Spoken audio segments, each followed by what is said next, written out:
Chez Attitude, nous avons décidé d'apprendre et de se déconstruire.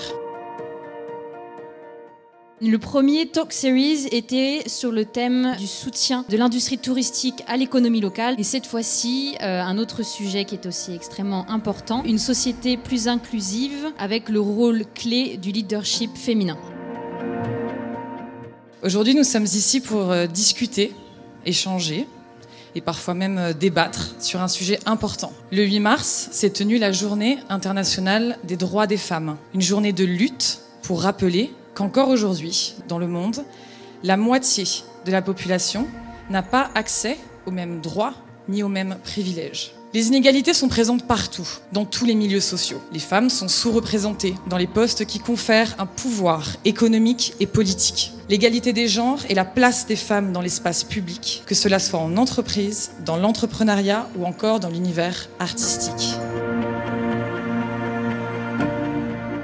Je crois que dans la vie quotidienne des femmes, toute la journée, elles font la différence sur plein de choses. Elles sont tellement à l'écoute. Dans le monde de l'entrepreneuriat, aujourd'hui, on a besoin de plus motiver les femmes, croire en les femmes et les aider à venir de l'avant avec des idées et aider les femmes dans leur vie de tous les jours. Elles ont toute une fibre entrepreneur. On souhaite voir plus de femmes entreprendre et innover parce que je considère aujourd'hui que la femme a tout autant de compétences ou de moyens de développer une entreprise. Je pense qu'il faut vraiment encourager les femmes à venir avec ces idées. Ce fait d'avoir ce meilleur decision making va passer par le fait d'avoir plus de diversité. Diversité de skills, de compétences, d'âge, de background, etc.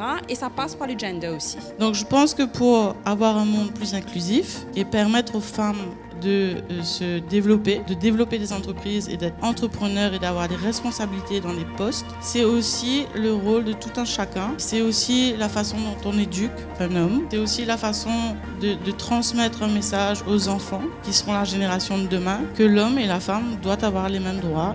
Oui, il y a du progrès. Après, est-ce que c'est suffisant? Bien sûr que non. Bien sûr que non. Il faudrait qu'on en fasse plus. On amplifie, je veux dire, ce mouvement-là. Je trouve qu'aujourd'hui, on arrive à être dans une société où on valorise énormément la femme qui se lance dans l'entrepreneuriat.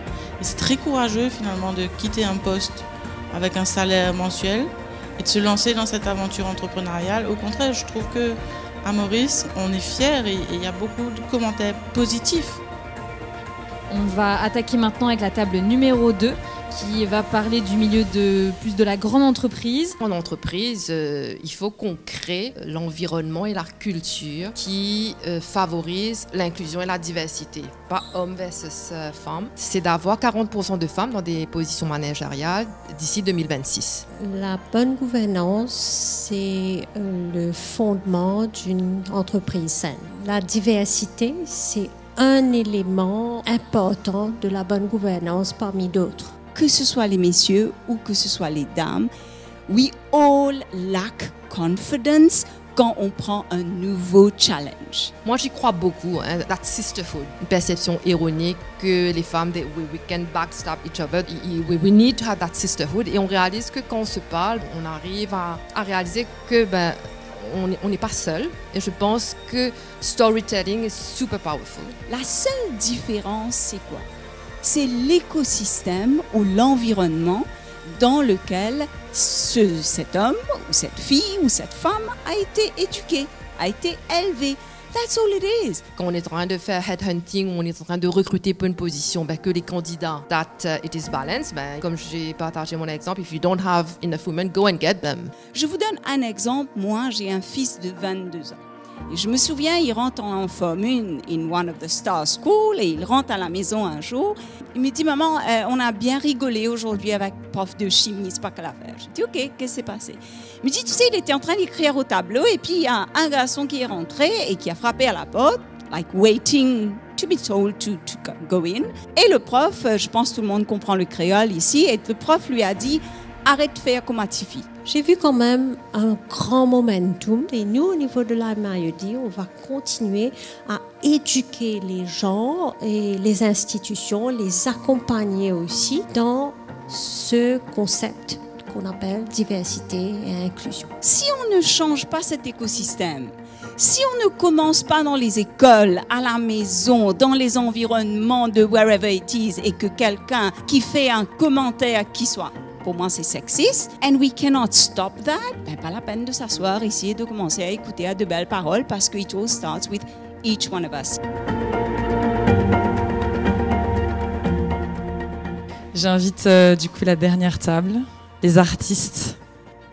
Jusqu'à 2020, en fait, on estimait qu'il y avait 136 ans à aller encore pour rétablir le gap, l'écart entre les hommes et les femmes. Or, depuis le Covid, et en plus avec les guerres et tout dont on est témoin, ils viennent de rajouter 36 ans. J'ai eu de la chance aussi de rencontrer les bonnes personnes au bon moment. Par contre, il est vrai que ça pose plusieurs challenges par moment. Le premier des challenges pour moi, comme chanteuse sur scène, seule fille au milieu des garçons, a été de me demander si je devais me donner beaucoup plus.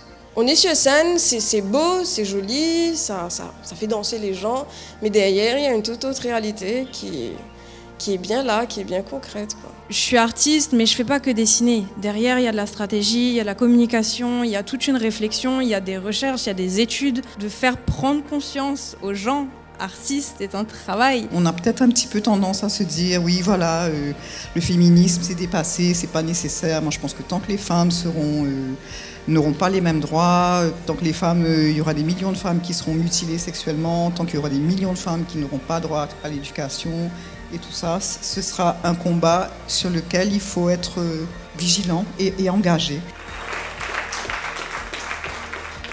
Mais j'ai trouvé qu'il y avait chez vous toutes une liberté farouche, un besoin d'être libre, un besoin de se déployer, un besoin de s'exprimer, quel que soit effectivement l'endroit d'où l'on vient, quel que soit son cercle familial, quel que soit aussi ce que la vie peut nous donner comme épreuve que l'on peut subir. Il y a quelque chose, moi, qui me touche particulièrement, c'est que je vois dans vos regards la sororité. Vous inspirez, vous incarnez le changement, vous faites faire bouger les lignes, de créer, d'oser rêver au fait, et d'oser faire tomber ces barrières qui parfois sont perçues comme des barrières pour nous.